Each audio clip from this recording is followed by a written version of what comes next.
Cuando dices creer en Dios, ¿qué quieres decir exactamente? Conversamos sobre el Dios desconocido entre amigos.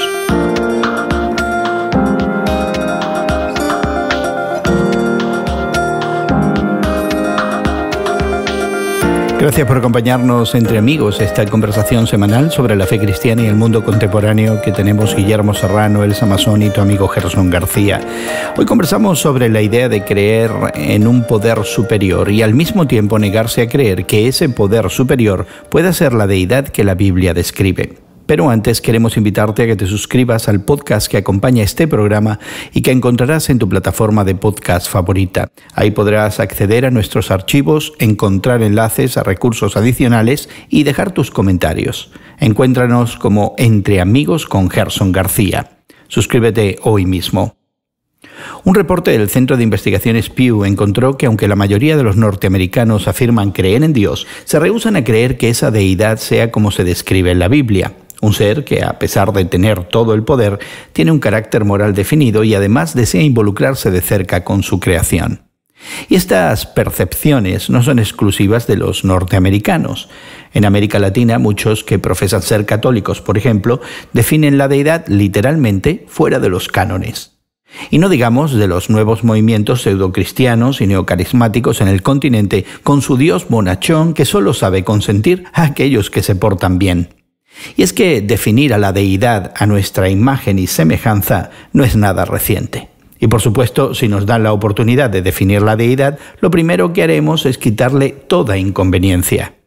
En un mundo con cada vez más incrédulos, no debemos olvidar la complicidad de una cristiandad escandalosa que empuja a millones de personas al escepticismo. Es decir, esta indiferente incredulidad pudiera ser el resultado de tradiciones religiosas que están más interesadas en el ejercicio de control, poder, dominio, riquezas y prestigio que en atender a los débiles, promover la inclusión y la equidad, mantener el derecho y la justicia e incomodarnos cada vez que traicionamos la bondad y el amor. ¿Será que la divinidad bíblica continúa siendo un Dios desconocido? Hace algún tiempo conversamos con Guillermo y Elsa sobre la necesidad de conocer verdaderamente y por incómodo que sea a ese Dios desconocido. Esta es parte de nuestra conversación que ya está en marcha. Hemos llegado al reemplazo de la idea de Dios por todo el avance y desarrollo que hemos experimentado en los últimos 100 o 50 años. Entonces, las expectativas de vida, por ejemplo, han cambiado mucho. Yo vengo de una familia donde éramos 8 hermanos y 2 murieron en la niñez. Y eso era algo muy corriente hace 50 o 60 años atrás. Las familias experimentaban la muerte de infantes porque no había los cuidados pediátricos que y se normalizaba, sí, ¿no? Sí, ahora es una tragedia impensable. Ahora, exactamente, se convierte en una tragedia. Pero no solamente eso. También muchas de las enfermedades ahora se tratan desde una perspectiva estrictamente tecnológica y muy aséptica, muy separada de lo que es el ambiente de la casa y lo que sea. Y la gente va a un hospital como quien va a un taller de reparación y después vuelve totalmente cambiado, sano y la vida continúa.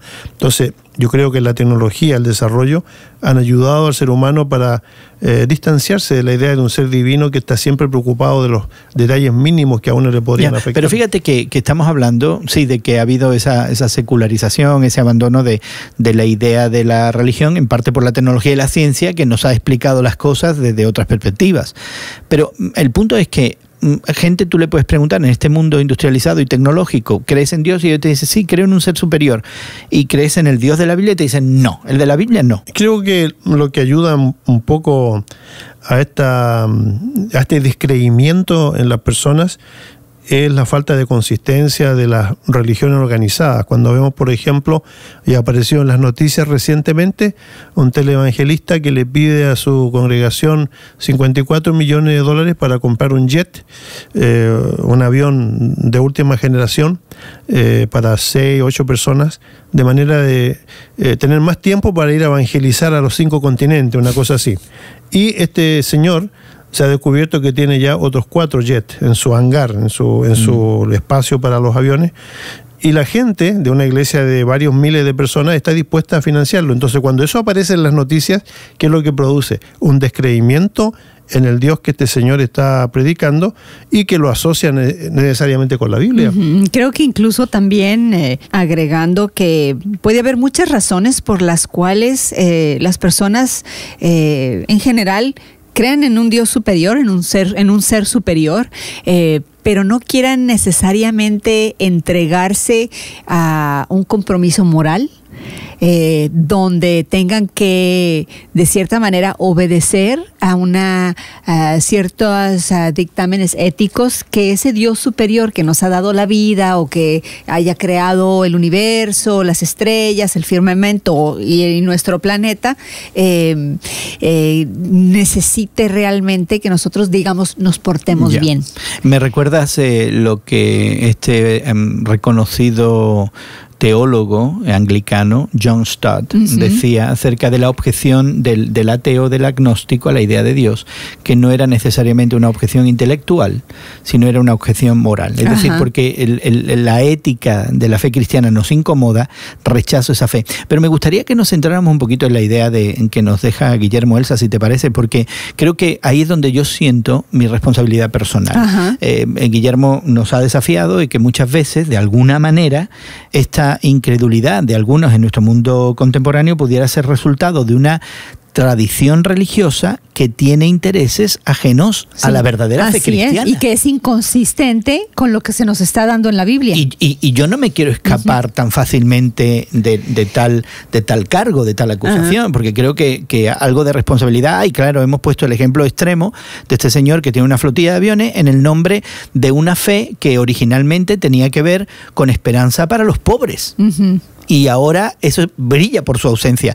Es decir, esta traición a la fe es vehículo de la objeción de muchos a ese cristianismo. Pero también está el otro hecho, ¿no?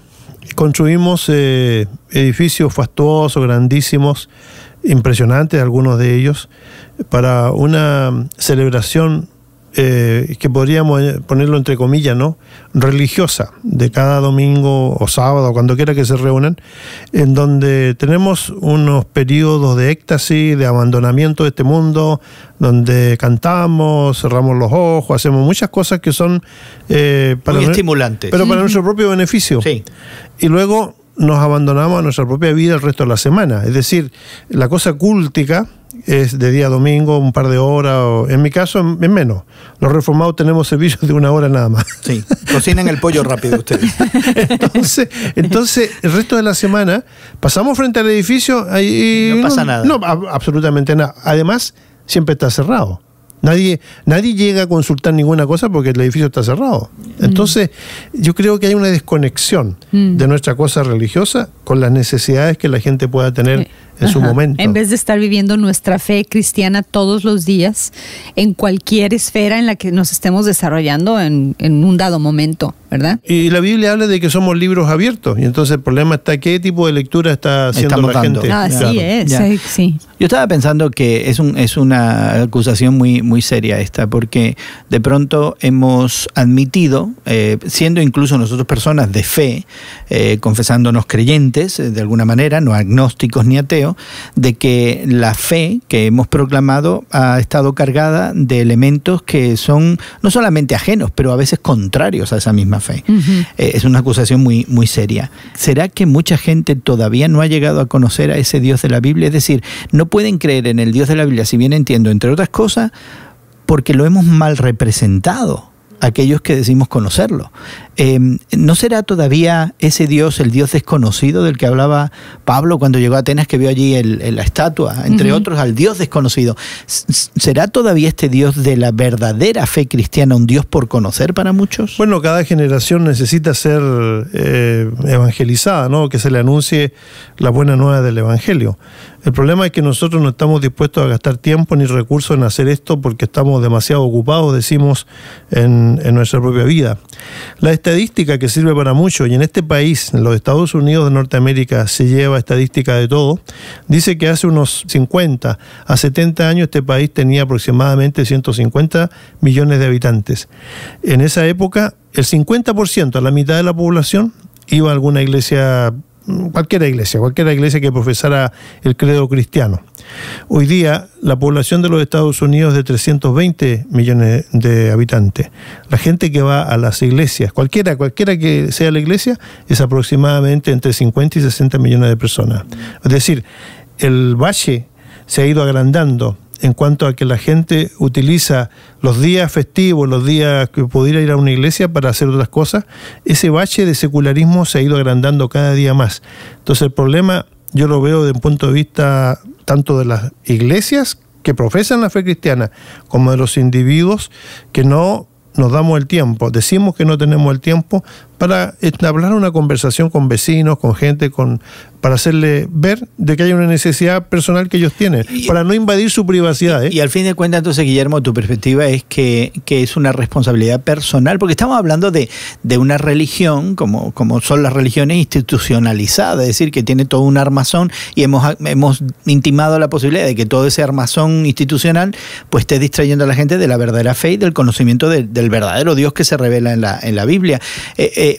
¿Es esa la responsabilidad? ¿Ser más sociables, conectar con la gente? ¿Qué otras cosas deberíamos hacer?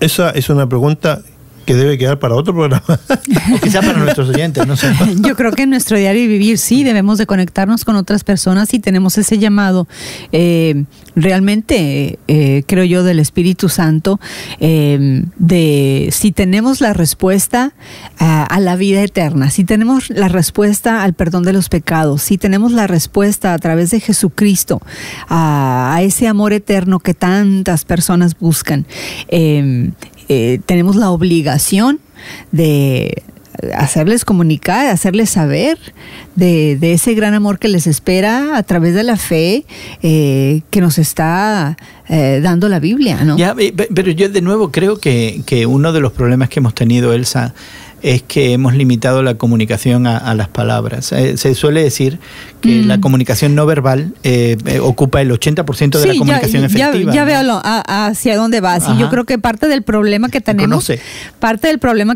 es que los medios de comunicación y la realidad sociopolítica de muchos países, no solamente de los Estados Unidos, pero muchos de nuestros países en Latinoamérica, el gobierno, el poder se ha asociado también con la iglesia institucionalizada, desde los Estados Unidos hasta otros países, ¿no? Como Argentina, hasta Chile. la Patagonia. Así es, hasta la Patagonia. Y entonces el cristianismo se presenta de una manera distorsionada y no es la fe real que salva el alma. Ya. Y que en definitiva la fe real me da la impresión debe ser representada con acciones. Exactamente, a eso sí, iba, ¿no? De que hay esta concretización en la manera en la que yo vivo mi vida, que no necesita demasiadas palabras. Y me acuerdo de mi papá que decía, bueno, tú predica el evangelio y cuando sea necesario, solo cuando sea necesario, usa palabras. Creo que es una buena metodología, especialmente si tenemos que comunicar lo que es esa oferta de nueva vida que el evangelio nos ofrece, ¿no? Creo que esa frase no viene de tu papá, sino de San Francisco de Asís. Posiblemente venga de ahí, pero mi papá la decía mucho. Así que me acordé de mi papá. De San Francisco nos acordaremos otro día. Así es. Queremos invitarte a que explores más de este Dios desconocido que se presenta en la Biblia, particularmente a través de la persona de Jesucristo. Suscríbete al podcast que acompaña este programa en tu plataforma de podcast favorita. Búscalo como Entre Amigos con Gerson García. En Spotify encontrarás enlaces a los artículos que hemos mencionado en nuestra conversación hoy. Además, podrás dejar tus comentarios y encontrar otros temas y conversaciones que también pudieran interesarte. De nuevo, encuéntranos como Entre Amigos con Gerson García en Spotify, Apple Podcasts, Google Podcasts o en cualquiera de tus plataformas de podcast favoritas.